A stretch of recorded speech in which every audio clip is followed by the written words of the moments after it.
Nataka niseme hii ni ilani ya matumaini.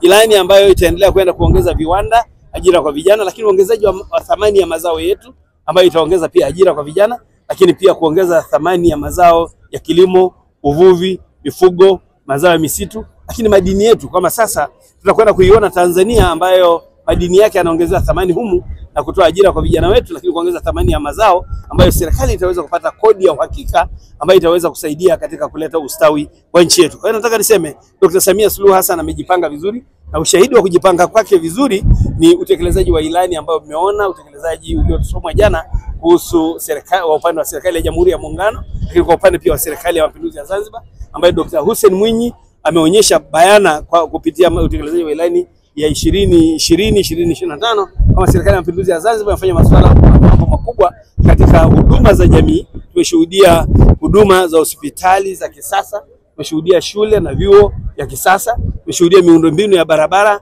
zikionyeshwa kwa upande wa serikali ya Mapinduzi ya Zanzibar, upande wa Unguja na Pemba. Kwa hiyo haya yote Waswahili mimi naamini kabisa Watanzania bara na wanatoka Tanzania Zanzibar hawezi kuwa wezi wa fadhila. Kwa vivyo vile watawalipa mema kadri ambavyo viongozi wetu wamefanya mema kuhakikisha kwamba Dr. Samia Suluhu Hassan na mgombea mwenza Dr. Emmanuel Nchimbi pamoja na mgombea urais wa Zanzibar Mheshimiwa Dr. Hussein Mwinyi watakwenda kuibuka kidedea.